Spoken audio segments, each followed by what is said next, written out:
3.000 rumah warga yang termasuk dalam tidak layak huni direhab oleh Kodam 2 Sriwijaya.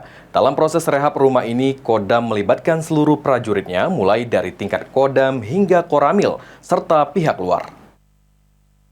PT Jamkrida, Direktur Utama PT SEG.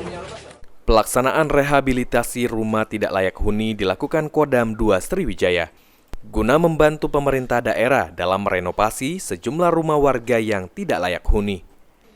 Ada sebanyak 3.000 lebih rumah warga yang masuk dalam rumah tidak layak huni yang dilakukan oleh Kodam 2 Sriwijaya. Dalam pelaksanaan rehabilitasi RTLH ini, Kodam melibatkan prajuritnya dari tingkat Kodam hingga Koramil, serta juga pihak luar. Disampaikan oleh Pangdam 2 Sriwijaya, Majen TNI Naudi Nurdika, pihaknya tidak asal-asalan menentukan rumah yang dilakukan rehab, karena terlebih dahulu dilakukan pengecekan lapangan. Aladin ya, atapnya masih bocor ya, kemudian lantainya masih tanah atau mungkin masih masih plester yang tidak bagus lah.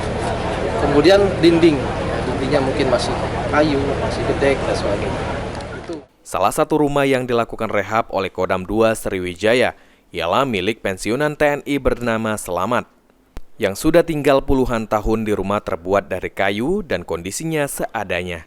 Sudah 30 tahun. 30 tahun. Ini menempati rumah ini terima kasih Pak Gubernur. Mulai bukan itu 79 dan nunggu di sini. Oke, dengan kondisi yang ini kan. Ini ada perbaikan rumah layak huni ini. Selamat sore Pak Pangdam. Dengan adanya perbaikan dari Kodam 2 ini. Alhamdulillah, terima kasih Pak Gubernur. Terima kasih banyak. Pelaksanaan rehab RTLH ini dilakukan di seluruh jajaran Korem di Kodam 2 Sriwijaya, sehingga dapat memperbaiki kualitas tempat tinggal warga.